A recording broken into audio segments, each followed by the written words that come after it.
오늘의 육아 헤드라인입니다. 보건당국이 올해부터 시행하는 만 5세 미만 영유아 독감 백신이 부족해 무료 예방접종에 차질을 빚을 것으로 보입니다. 국회 환경노동위원회 소속 새누리당 신보라 의원은 정부가 저출산 대책을 외치면서도 육아휴직 급여 급증으로 인한 고용보험기금 재정 위험에는 눈을 감고 있다고 지적했습니다. 2040년 서울은 저출산 등으로 인구 900만 명대 도시로 축소되고 1인 가구나 부부만 사는 가구가 다수를 차지할 것이라는 전망이 남았습니다. 이상 오늘의 육아 헤드라인이었습니다.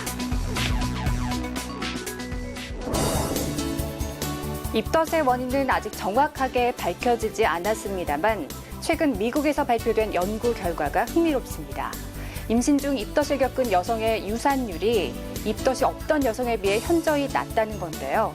입덧이 태아를 보호하는 효과가 있음을 보여주는 것이라고 연구자 힌클 박사는 설명했습니다. 육아포커스 첫 소식부터 만나보시죠.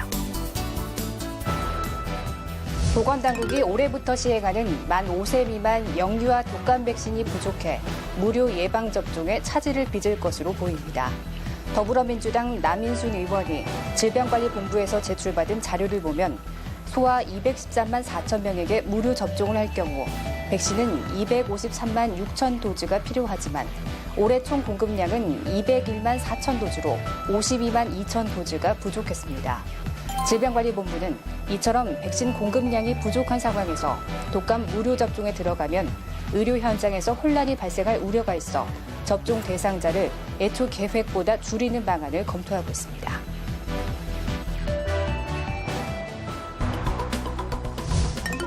정부가 저출산 대책을 외치면서도 육아휴직급여 급증으로 인한 고용보험기금 재정 위험에는 눈을 감고 있다는 지적이 제기됐습니다. 국회 환경노동위원회 소속 새누리당 신보라 의원이 고용노동부에서 제출받은 자료를 보면 올 연말 육아휴직급여 수급자는 9만 명을 넘어서고 내년도 출산 전후 육아휴직급여 지출액은 1조 원에 육박할 전망입니다. 출산 전후 육아휴직급여는 고용보험기금 실업급여 개정에서 지출됩니다.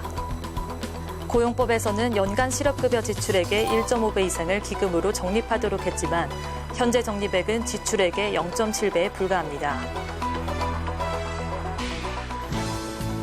교내에서 사망한 초등학생에 대해 학교 측에 책임을 물어 유족급여를 지급해야 한다는 대법원 판결이 나왔습니다.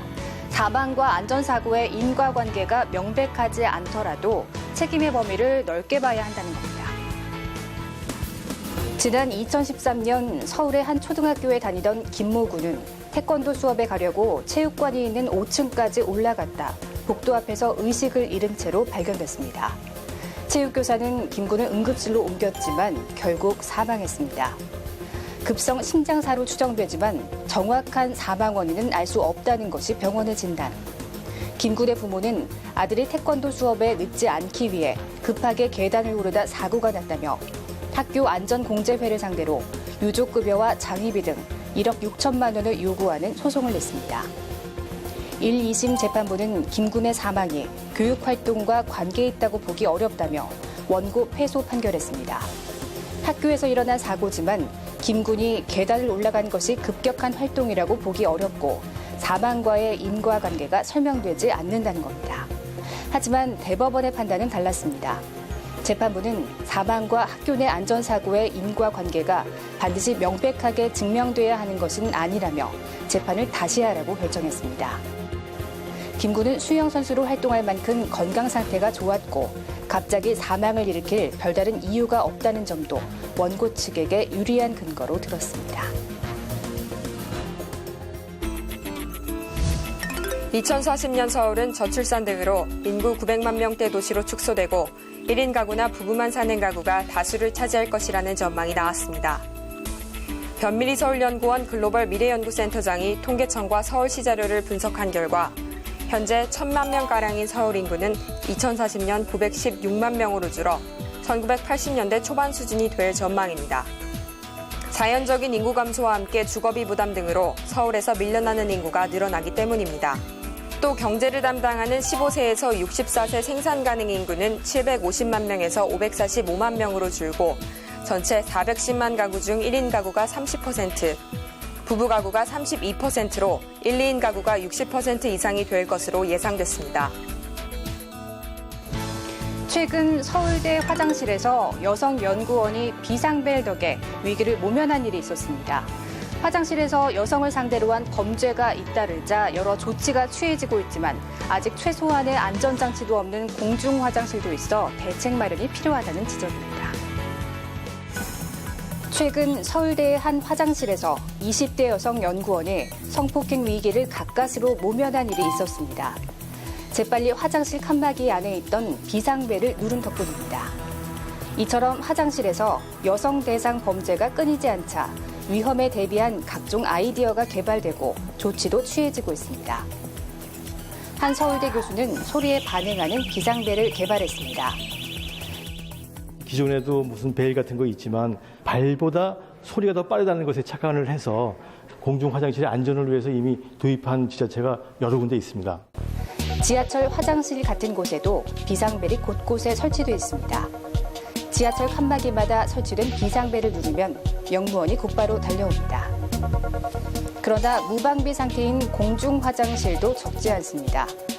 서울시는 뒤늦게 비상벨 설치를 추진하고 있습니다. 현재로서는 저희 한강공원에 화장실에는 비상벨이 설치되어 있지 않는데요. 내년도에 예산이 지금 예산 편성을 해놓은 상태거든요. 갈수록 대담해지고 흉악해지는 화장실 내 범죄를 막으려면 철저한 대비책 마련이 필요합니다. 현대인의 필수품으로 자리 잡은 스마트폰. 하지만 가계 지출에서 차지하는 비중이 큽니다. 가계 통신비를 줄이기 위해선 정확한 원인 분석과 그에 따른 대책이 필요하다는 지적입니다. 근로소득에서 휴대전화 요금을 공제하는 법안이 지난 8월 국회에 발의됐습니다. 연간 최대 120만 원까지 해당 과세 기간의 근로소득 금액에서 공제해주자는 내용의 법안이 나온 이유는 휴대전화가 이제 없어서는 안 될 필수품이 됐다고 봤기 때문입니다. 5식구 중에 4식구가 이동통신을 사용하고 있는데 소득 공제가 된다면 가정적으로 되게 긍정적으로 도움이 될 거라고 생각하고 있습니다. 정부와 이동통신업계도 가계통신비 절감을 위해 노력을 이어가고 있습니다. 단말기 지원금에 상응하는 요금 할인이나 알뜰폰 정책, 데이터 중심 요금제 출시 등이 대표적입니다.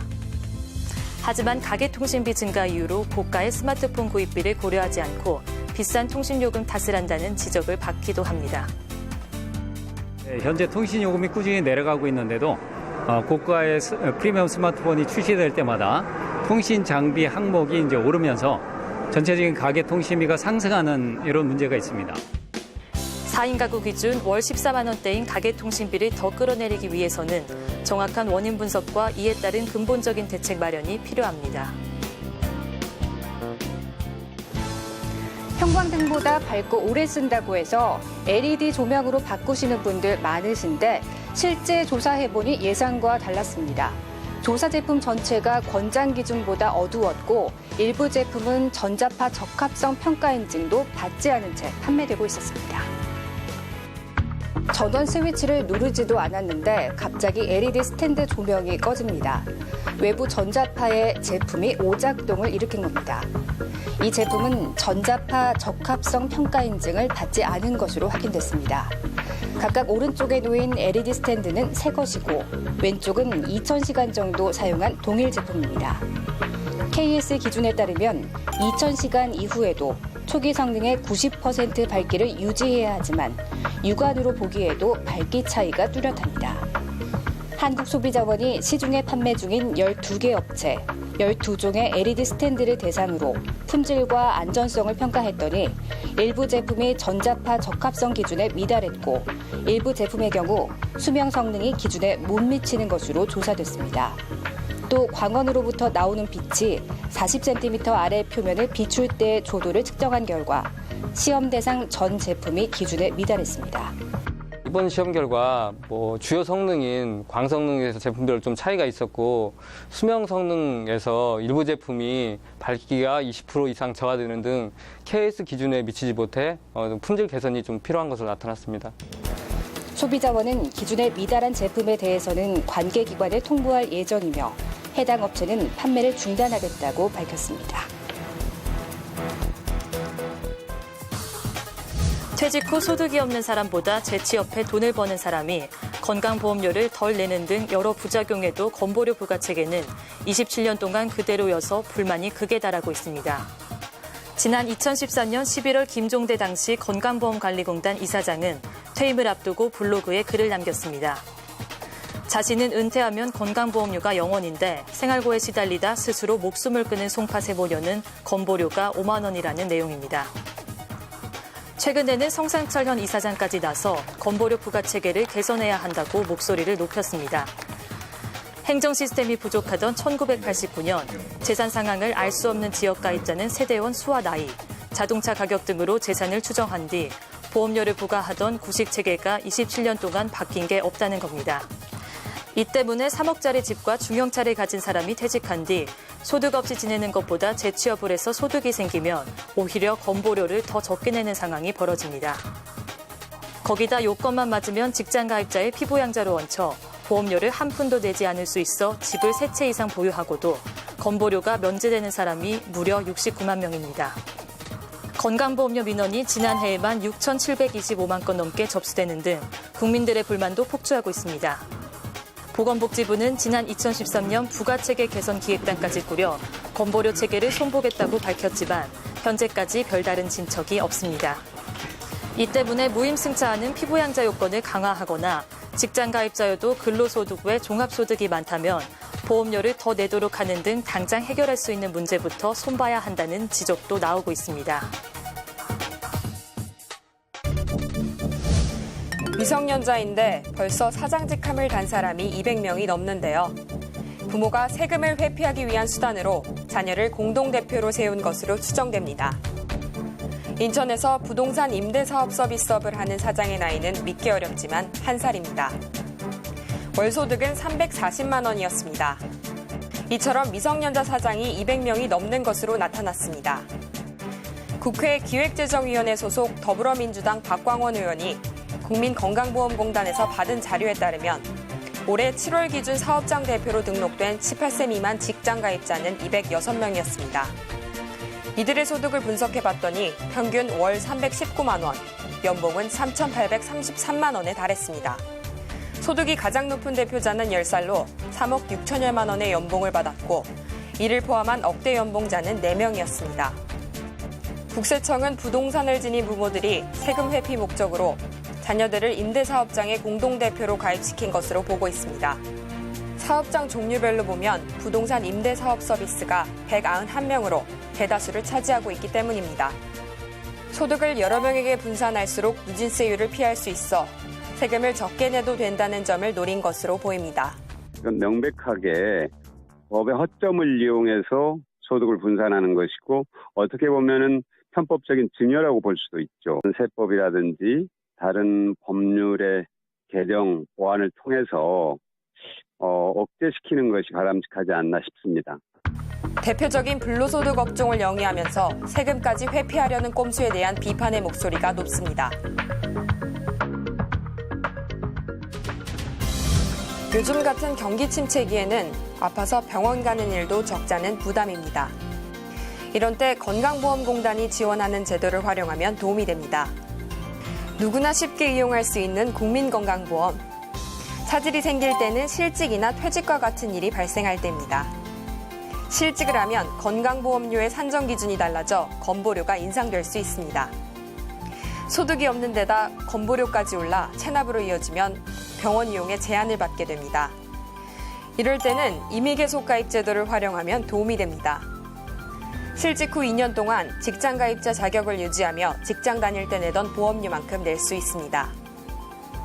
퇴직했어도 이 제도를 활용하면 퇴직일로부터 2년까지 기존의 보험료만큼 납부가 가능합니다.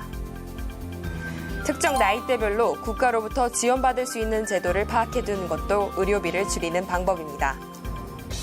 임신부의 경우 국민행복카드를 신청하면 임신과 출산 관련 진료비를 50만 원까지 지원받을 수 있습니다. 만 40세, 66세라면 생애 전환기 건강검진을 통해 암은 물론 세부검진을 무료로 65세 이상이라면 틀니와 임플란트 시술을 반값에 받을 수 있습니다. 민간의료보험을 들어놨다면 정기적으로 점검해야 합니다. 현재 어떤 질병에 얼마나 보장받을 수 있는지, 이후 부족한 부분이 무엇인지 파악하는 과정이 필요합니다. 이와 함께 건강 상태도 정기적으로 확인해야 합니다. 특히 건강이 나빠지기 쉬운 40대에서 50대. 건강이 더 악화되면 보험 가입이 어려워질 수 있다는 점을 염두에 둔 전략이 필요하다는 겁니다. 현재 재직 중이라면 직장단체 보험의 혜택 내용을 파악하는 것도 의료비를 아낄 수 있는 손쉬운 방법입니다. 이번 시간은 육아에 필요한 알찬 정보를 쏙쏙 알려주는 코너입니다. 오늘은 전기 안전 실천만이 답이다 편입니다.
안녕하세요. 육아방송 시청자 여러분. 저는 어린이도서연구회 상임이사 김라영입니다. 부모라면 누구나 아이가 책을 좋아하고 많이 읽었으면 하는 마음을 가지고 있습니다. 오늘은 아이가 책과 친해질 수 있는 방법은 무엇인지, 영유아기 독서가 아이에게 어떤 영향을 주기에 중요한지 이야기해 보려고 합니다. 먼저 아이가 책과 친해질 수 있는 방법을 이야기해 보겠습니다.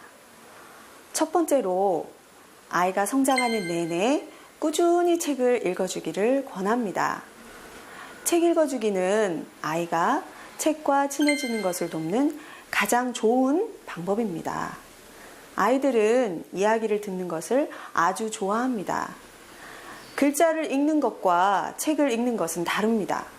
부모가 책을 읽어주는 동안 아이는 마음껏 이야기에 집중하며 책의 즐거움을 느낄 수 있습니다. 두 번째로 책이 아닌 내 아이를 중심에 두어야 합니다. 내 아이의 관심, 흥미, 발달 정도를 생각하는 것이 먼저입니다. 이 연령에는 2단계의 책, 이 시기에는 이 책을 꼭 읽어야 한다 라는 말에 내 아이만 뒤처질까 불안해하지 않아야 합니다. 불안한 마음에 많은 책을 한꺼번에 사서 읽기를 강요하면 아이는 책에 질리게 됩니다. 영유아기 때는 많은 책을 주기보다 책이 정말 재미있다는 것을 느끼게 해주는 것만으로도 충분합니다. 지금까지 말씀드린 부모가 책을 꾸준히 읽어주는 것, 책이 재미있다는 것을 느끼게 해주는 것을 염두에 두고 영유아기 독서가 어떤 영향을 주기에 중요한지 이야기해 보겠습니다. 영유아기 독서는 아이의 정서적 안정감을 키워줍니다. 영유아기는 무한한 사랑을 주어야 하는 시기입니다. 책을 읽어주다 보면 부드러운 눈맞춤, 스킨십, 정서적인 소통을 하게 됩니다. 부모의 다정한 목소리는 아이를 어루만져주는 좋은 스킨십입니다. 책 읽어주기는 아이의 정서적 안정감을 키워주는 아주 좋은 방법입니다. 영유아기 독서는 아이가 사랑받는 소중한 존재라는 점을 느끼게 해줍니다. 책을 읽어주는 시간은 부모가 아이에게 온전히 집중하게 됩니다. 아이는 자신에게 집중하여 책을 읽어주려 노력하는 부모의 눈빛, 모습을 보며 자신이 사랑받는 소중한 존재임을 느낍니다. 영유아기 자아 발달에 무엇보다 중요한 점입니다. 영유아기 독서는 아이와 부모가 함께 나눌 수 있는 즐거움을 만듭니다. 책 하나하나마다 나와 내 아이가 어떤 그림에서 웃었는지, 어떤 이야기를 나누었는지 함께 나눌 수 있는 즐거움을 만들 수 있습니다. 나누었던 많은 이야기와 즐거움으로 아이의 기억상자를 채워주세요. 아이가 자라는 내내 꺼내 쓸 수 있는 큰 힘이 될 것입니다. 오늘부터 나와 내 아이의 소중한 기억상자 채우기를 시작해 보시기 바랍니다. 감사합니다. 2016 육아방송 태교음악회. 오늘 10월 22일 예술의 전당으로 임산부 여러분을 초대합니다. 소프라노 서완원, 테너 진성원, 첼로 이강호, 바이올린 김대환, 피아노 이민영, 하프 김아림 등 국내 정상의 음악가가 안겨주는 감동과 힐링의 순간. 명실공히 국내 최고 품격의 육아방송 태교음악회는 임산부라면 누구나 무료로 관람할 수 있습니다. 자세한 사항은 홈페이지를 참조하세요. 부정청탁 및 금품수수 금지에 관한 법률 일명 김영란법. 밥 3만 원, 선물 5만 원, 경조사비 10만 원. 이른바 3, 5, 10이라는 큰 기준은 대부분 알고 계실 텐데요. 누리과정 시행에 따라 국공립 어린이집은 물론 민간 어린이집 보육교사도 김영란법을 적용받는다는 사실 꼭 기억하셔야겠습니다. 김밥 한 줄, 커피 기프티콘도 주고받으면 안 되겠습니다. 육아포커스 마칩니다. 시청해주신 여러분 고맙습니다.